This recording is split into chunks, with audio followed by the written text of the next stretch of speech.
Okay na yan. Ang cute pala, no? Ang cute niya. Kita ko yung self ko. And I love myself. OA. Ang goal ko ngayon, tatry ko silang habulin. Habulin talaga, hindi tumakbo. Tama ba? Oo, tama naman na. Tatry ko lang. I will do my best. Mga 2 weeks na ako hindi tumatakbo ng seryoso.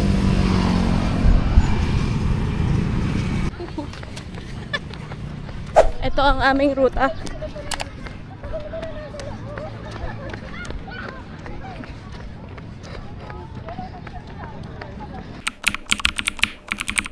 Ito na yung point na mamatay na ako. Mek!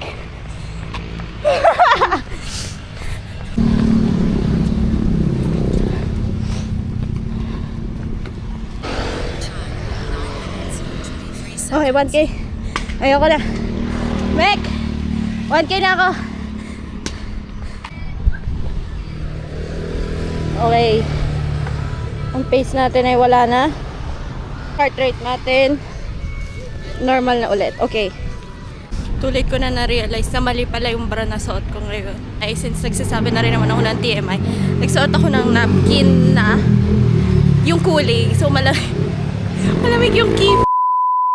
At this point, tumigil na akong mag-attempt tumakbo kasi alam ko naman sa sarili ko, hindi ko naman gagawin yung pagtakbo unless may medal.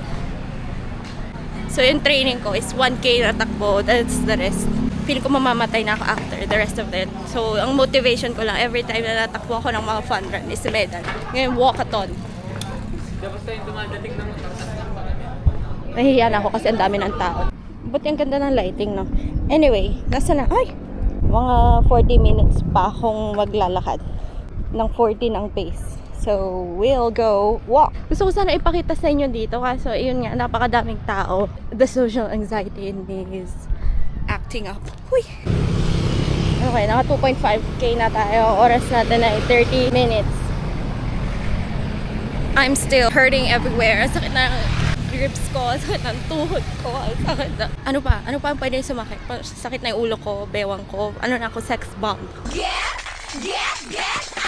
Nakakita ko ng natalisod ngayon lang. Pero bawal akong tumawa.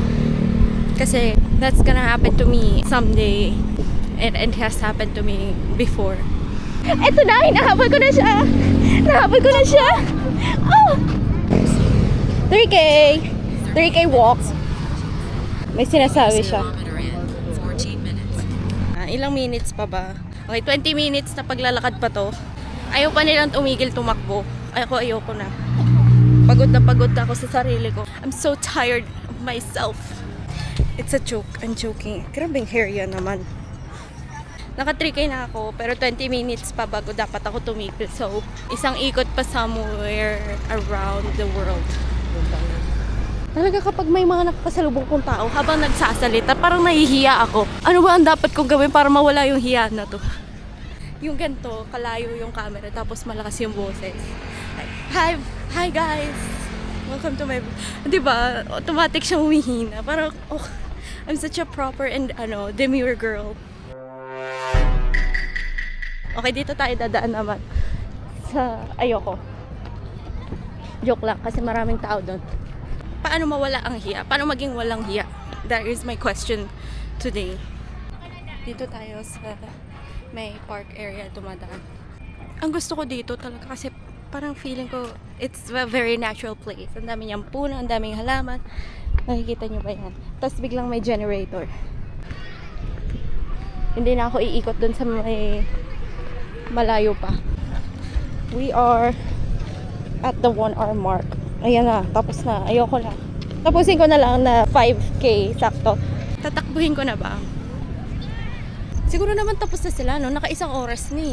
Ang tugtugan natin ngayon ay Katy Perry. Pero kanina Maki. So, wala lang tayong matinong running playlist. Kasi nga hindi nga tayo nag-run. Ang pinaka-ayoko sa lahat, yung nakaharang sa sidewalk. Kasi nga, paano mag-walk kung may nakaharang like this? And like them, na nakaupo sa mismong sidewalk, meron namang napakalawak na grass. Hindi ba? Ako lang ba? Anyway, that's just me. Kung gusto nilang umupo sa sidewalk, may magagawa ba tayo?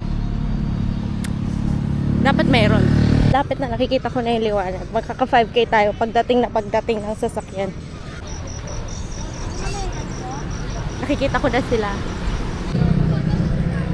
Oh, diba? Sakto. 5K today. Kahit hindi tayo tumakbo. Okay na yun. Ang importante, the friends we made along the way. Ano da? Oo, diba? Sumampas pa nga eh. Okay. 7! Hi! Zone 2 lang, Zone 2? Parang sarap ng ice cream. Ako, chill walk. Hello.